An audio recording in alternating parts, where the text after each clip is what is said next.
नमस्कार दोस्तों, मेरा नाम है भालचंद्र। ब्रह्मांड सिद्धास्ट्रो में आप सभी का स्वागत है। आज के इस वीडियो में हम चर्चा करेंगे स्वाति नक्षत्र की जो स्त्री है वह प्रेम भावना में या फिर रिलेशनशिप में किस प्रकार की होती है, उनकी सोच किस प्रकार की होती है, उसी प्रकार उनकी अपेक्षाएं, उनकी एक्सपेक्टेशन किस प्रकार की होती है, उनका जो संपूर्ण व्यक्तित्व होता है वह किस प्रकार का होता है। सभी के बारे में चर्चा इस वीडियो में हम करने वाले हैं। अपना जो चैनल है ब्रह्मांड सिद्धि एस्ट्रो, इस चैनल पर अश्विनी नक्षत्र से लेकर रेवती नक्षत्र तक जो 27 नक्षत्र है, इस 27 नक्षत्र के जो स्त्री वर्ग होता है उनका जो प्रेम होता है वो किस प्रकार का होता है, इस विषय पर वीडियो अपलोड हो रहे हैं, आप उसका आनंद जरूर लीजिए। तो आज की इस वीडियो में हम चर्चा करेंगे स्वाति नक्षत्र के बारे में।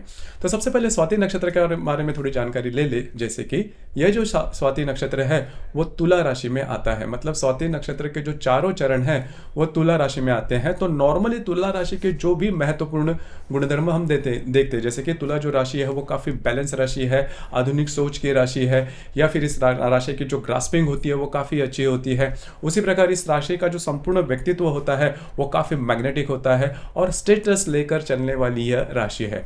तो ये जो सभी गुणधर्म है वो बहुत मायनों में स्वाति नक्षत्र में देखे जा सकते हैं। स्वाति नक्षत्र के बारे में अगर कहा जाए तो ये जो स्वाति नक्षत्र है इसकी जो देवता है वो वायु है, और यह नक्षत्र राहु का नक्षत्र है, सुलोचनीय है, त्रियमुखी है। उसी प्रकार देवगनी यह नक्षत्र है। तो इस नक्षत्र में सभी जो बातें हैं वो देखी जा सकती है। जैसे कि इस नक्षत्र की जो स्त्री होती है का विद्वान होती है, इंटेलेक्ट लेवल इनका काफी अच्छा देखा जा सकता है, बुद्धिमान होती है, ईश्वर भक्त होते हैं, सदाचारी होते हैं, धार्मिक होते हैं और विनयशील भी देखे जा सकते हैं। अब यहाँ पर जैसे मैंने कहा कि सदाचारी, धार्मिक होते हैं या ईश्वर भक्त होते हैं, लेकिन इसका ऐसा बिल्कुल भी मतलब नहीं। इनकी जो श्रद्धा होती है वो अंधश्रद्धा श्रद्धा होती है। इनकी जो श्रद्धा होती है वो काफी सोच समझ कर सामने वाले व्यक्ति पर विश्वास करते हैं। काफी इनको पारख करना पारखी काफी होते हैं, मतलब सामने वाला जो व्यक्ति है उस पर सीधे सीधे विश्वास नहीं करेंगे। इनके खुद के ऐसे मापदंड होते हैं और इनकी जो ग्रास्पिंग होती है वो बहुत अच्छी होती है। आकलन शक्ति, ग्रहण शक्ति इनमें बहुत ही अच्छी देखी जा सकते हैं।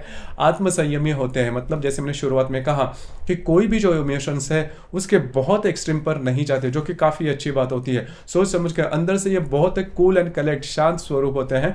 व्यवहार कुशल होते हैं, मतलब पैसे प्रैक्टिकल होते हैं। पैसे का प्रैक्टिकल का मतलब ये बिल्कुल भी नहीं कि कंजूस। देखिए, व्यवहार कुशल होते हैं, मतलब पैसे कहाँ पर खर्च करने, कितने खर्च करने, किस प्रकार से खर्च करने हैं, इसके बारे में इनको जो मालूमात होती है वो बहुत ही अच्छी होती है। दूसरी सबसे महत्वपूर्ण बात जो कि इस नक्षत्र में देखी जा सकती है, रसिक होते हैं, कलाकार होते हैं और हमेशा छोटी मोटी बातों को लेकर बातों में आनंद लेने वाले होते हैं। हैप्पी गो लकी जिसे कहते हैं कि चाहे ये कितने भी दुख में क्यों ना हो, लेकिन किसी भी परिस्थिति में ये अपना आपा नहीं खोते, इसीलिए इसे बैलेंस भी कहा जाता है। उसी प्रकार इनकी जो सौंदर्य दृष्टि होती है वो भी काफ़ी अच्छी देखी जा सकती है। मतलब खुद तो वो अच्छा पहनते हैं, सोचते हैं, इनके जो पूरा व्यक्तित्व होता है वो काफ़ी अच्छा होता है, मधुर भाषी होते हैं, और इनकी जो वाणी होती है उस वाणी में या फिर इनके जो शब्द होते हैं वो भी काफ़ी अच्छे देखे जा सकते हैं। किसी भी विषय पर इनका जो डिसीजन होता है वो काफ़ी अच्छा होता है, काफ़ी इन डेप्थ सोच इनमें देखी जा सकती है। हालांकि थोड़े से इस नक्षत्र की जो स्त्री वर्ग होता है वो थोड़ा सा जिसे मटेरियलिस्टिक कहते हैं उस प्रकार के होते हैं। अधिभौतिक सुख के प्रति इनका जो आकर्षण होता है थोड़ा अच्छा ज़्यादा होता है, लेकिन विवेकी होते हैं। देखिए, ये जो नक्षत्र है वो शुक्र की राशि में आने वाला नक्षत्र है, सप्तम स्थान में आने वाला नक्षत्र है।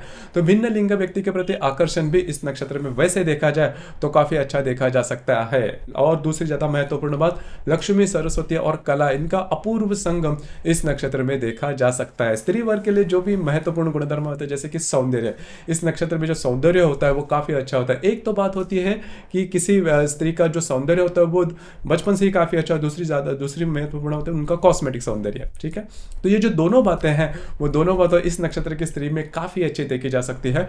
और ब्यूटी को, सौंदर्य को किस तरह से कैरी करना है, इसमें भी ये जो नक्षत्र की जो स्त्री होती है वो काफी अच्छी होती है। वात्सल्य इनमें काफी अच्छा देखा जा सकता है, प्रेम भावना काफी अच्छा देखा जा, कोमल होते हैं, मतलब इनका जो पूरा व्यक्तित्व है इससे आपको पता नहीं चलेगा कि इनकी उम्र कितनी है। उसी प्रकार गायन या फिर नृत्य, नाट्य, चित्रपट या फिर संगीत, इनका जो आकर्षण होता है वो इस नक्षत्र की स्त्री में काफी अच्छा देखा जा सकता है। तो मोटे तौर पर अगर देखा जाए तो शहरों में रहने वाली आधुनिक जो स्त्री होती है उस प्रकार के मतलब उनमें अधिभौतिक सुख का अट्रैक्शन भी काफ़ी अच्छा होता है, इंटेलेक्ट लेवल भी काफ़ी अच्छे होते हैं, इनका रहन सहन भी काफ़ी अच्छा होता है और इनके एक्सपेक्टेशन भी काफ़ी अच्छे देखे जा सकते हैं। उस प्रकार का जो व्यक्तित्व है वह जो इस नक्षत्र की मतलब स्वाति नक्षत्र की जो स्त्री है उनमें देखा जा सकता है। तो प्रेम भावना में भी अगर देखा जाए तो सामने वाले व्यक्ति से वो हमेशा एक्सपेक्ट करे कि वो भी उसी प्रकार का हो, मतलब आधुनिक जीवन शैली वाला हो, उसकी जो सोच होती है वो भी आधुनिक हो, रहन सहन इसका काफ़ी अच्छा होना चाहिए और इनसे वो थोड़ा सा आगे होना चाहिए, उनकी भी जो इंटेलेक्ट है वो काफ़ी अच्छा, और सबसे इंपॉर्टेंट बात जो सोच है वो काफ़ी अच्छी होनी चाहिए या फिर आधुनिक होनी चाहिए, क्योंकि इस नक्षत्र की जो स्त्री है वो खुद हमेशा फ्रीडम पसंद करती है। तो फ्रीडम की जो बात है वो इनमें काफ़ी अच्छी देखी जाए। कई दफ़ा ऐसे भी हो सकता है कि अगर आप इनके रिलेशनशिप में हैं तो आपको ऐसे लग सकता है कि इस नक्षत्र की जो स्त्री है वो बाकी लोगों के साथ भी उसी प्रकार से मतलब पूरी तरह से फ्रीडम ले रही है या फिर उसी प्रकार से बिहेव कर रही है। देखिए इसमें आपको अंदर उतरना बहुत ज़्यादा आवश्यक है, क्योंकि यह जो नक्षत्र है जैसे मैंने कहा कि थोड़ा सा आधुनिक नक्षत्र है। इस नक्षत्र की जो स्त्री है वो उसी प्रकार का जो फ्रीडम है वो पसंद करती है, लेकिन इसका मतलब ये बिल्कुल भी नहीं कि उस वजह से आपकी जो रिलेशनशिप में उसमें कोई बाधा आए, लेकिन इनका जो कोर वैल्यू है, इनकी जो इनर इंस्टिंक्ट है वो आपको समझ में लेना ज़्यादा आवश्यक है। क्योंकि अगर आप बहुत ऑर्थोडॉक्स हो, मतलब आपके जो विचार है अगर पुराण मतवादी हो गए, तो फिर आपको इस नक्षत्र की जो स्त्री है उनके रिलेशनशिप में प्रॉब्लम कॉम्प्लिकेशन हो सकते हैं। तो इस वजह से इन चीज़ों पर ध्यान रखिए। अगर आप, मैंने जैसे कहा कि इन्हीं के प्रकार के अगर आप हो तो उनकी एक्सपेक्टेशन भी उसी प्रकार की होती है और आपका रहन सहन काफ़ी अच्छा होना चाहिए, आधुनिक होना चाहिए और खास करके फ्रीडम आपने देखना चाहिए खुद को भी। देखिए इस नक्षत्र की जो स्त्री है वो आपको भी फ्रीडम देगी, लेकिन एक्सपेक्ट करेगी कि उनको भी फ्रीडम मिले।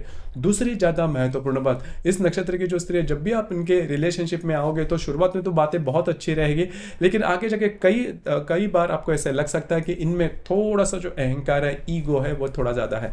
हालांकि कोई भी नक्षत्र है वो सर्वगुण संपन्न नहीं है, छोटी मोटी बातें हर एक नक्षत्र में रहती है, लेकिन इस नक्षत्र में वो जो बात है वो अगर आप संभाल सको या फिर उस पर ओवरकम कर सको तो आपको इस नक्षत्र की जो स्त्री है उससे कोई प्रॉब्लम नहीं। क्योंकि इस नक्षत्र की जो स्त्री है पहले सबसे महत्वपूर्ण खुद को स्त्री होने के कारण कभी भी कम नहीं आकेगी, क्योंकि इनमें जो बातें होती है वो पुरुषों के समान ही देखी जा सकती है। बाकी जो सभी बातें हैं वो मतलब करियर के मामले में, इंटेलेक्ट के मामले में यह जो नक्षत्र की स्त्री है वो काफ़ी आगे रहती है। तो अगर आप इस नक्षत्र की स्त्री के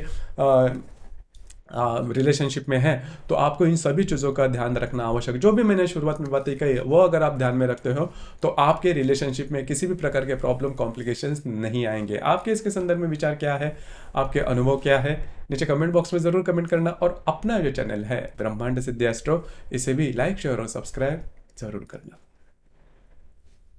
धन्यवाद।